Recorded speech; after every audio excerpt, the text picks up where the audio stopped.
into a third physical dimension, maybe into a sphere, but at any rate, into something entirely outside their experience. Locally, their universe still looks flat enough, but if one of them, much smaller and flatter than me, takes a very long walk along what seems to be a straight line, he would uncover a great mystery. Suppose he marked his starting point here and set off to explore his universe. He never turns around, and he never reaches an edge. He doesn't know that his apparently flat universe is actually curved into an enormous sphere. He doesn't sense that he's walking around a globe. Why should his space be curved?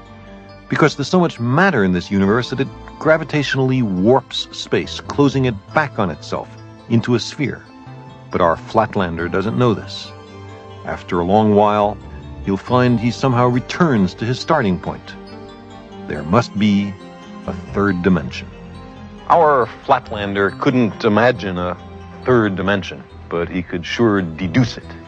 Now, increase all the dimensions in this story by 1, and you have something like the situation which many cosmologists think may actually apply to us. We are three-dimensional creatures trapped in 3 dimensions. We imagine our universe to be flat in 3 dimensions, but maybe it's curved into a 4th.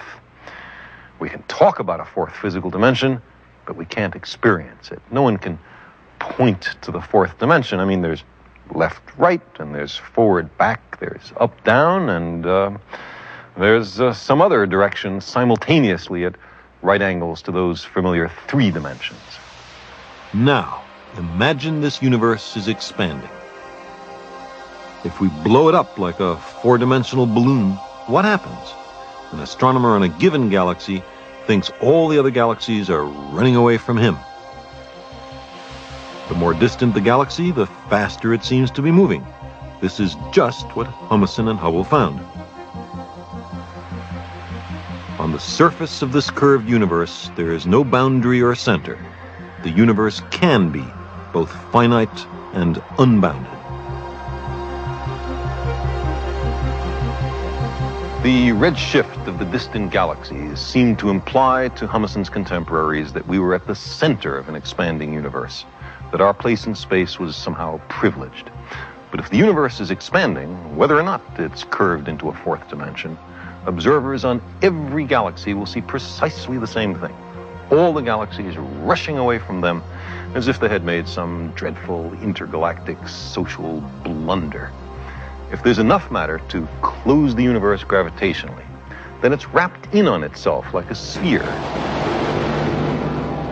If there isn't enough matter to close the cosmos, then our universe has an open shape extending forever in all directions. This saddle universe is only one of an infinite number of possible kinds of open universes. Unlike such closed universes as the sphere, open universes have in them an infinite amount of space. If our universe is in fact closed off, then nothing can get out, not matter, not light. We would then be living inside a black hole. There is one possible way out, though, a hypothetical tunnel or wormhole through the next higher dimension, a place sucking in matter and light. Can we find such a wormhole? Could we survive the trip? We might emerge in some other place and time, perhaps in another universe, or perhaps somewhere else in our own.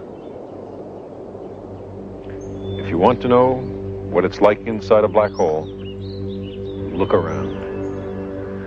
But we don't yet know whether the universe is open or closed. More than that, there are a few astronomers who doubt that the redshift of distant galaxies is due to the Doppler effect, who are skeptical about the expanding universe and the Big Bang. Perhaps our descendants will regard our present ignorance with as much sympathy as we feel to the ancients for not knowing whether the Earth went around the sun. If the general picture, however, of a Big Bang followed by an expanding universe is correct, what happened before that? Was the universe devoid of all matter, and then the matter suddenly, somehow created? How did that happen? In many cultures, the customary answer is that a god or gods created the universe out of nothing. But if we wish to pursue this question courageously, we must, of course, ask the next question. Where did God come from? If we decide that this is an unanswerable question, why not save a step and conclude that the origin of the universe is an unanswerable question? Or, if we say that God always existed, why not save a step and conclude that the universe always existed, that there's no need for a creation, it was always here? These are not easy questions. Cosmology brings us face to face with the deepest mysteries, with questions that were once treated only in religion and myth.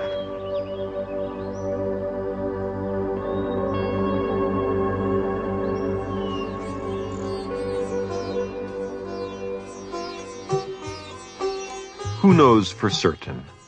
Who shall here declare it? Whence was it born? Whence came creation?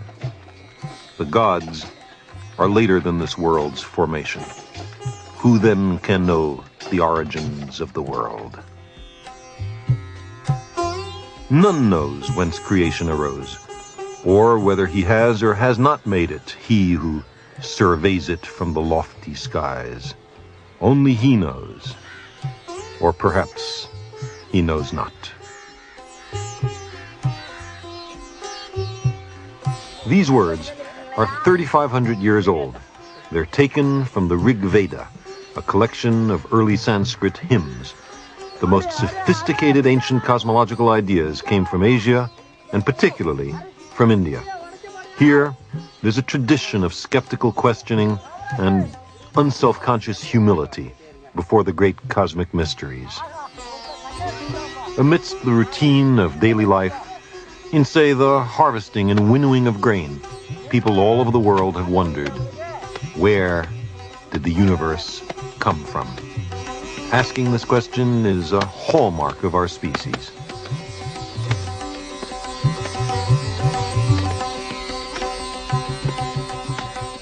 There's a natural tendency to understand the origin of the cosmos in familiar biological terms, the mating of cosmic deities, or the hatching of a cosmic egg, or maybe the intonation of some magic phrase.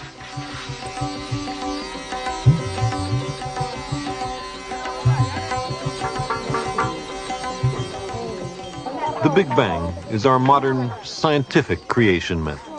It comes from the same human need to solve the cosmological riddle. Most cultures imagined the world to be only a few hundred human generations old. Hardly anyone guessed that the cosmos might be far older, but the ancient Hindus did.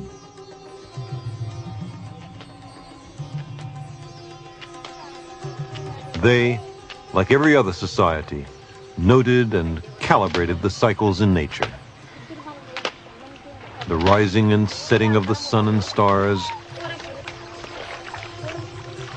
the phases of the moon, the passing of the seasons.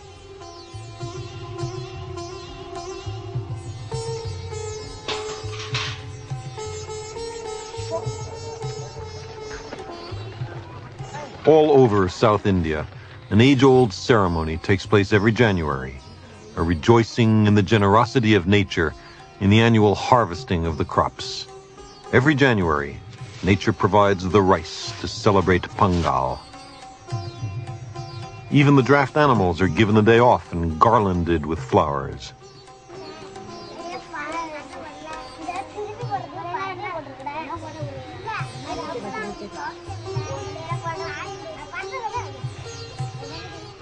Colorful designs are painted on the ground to attract harmony and good fortune for the coming year.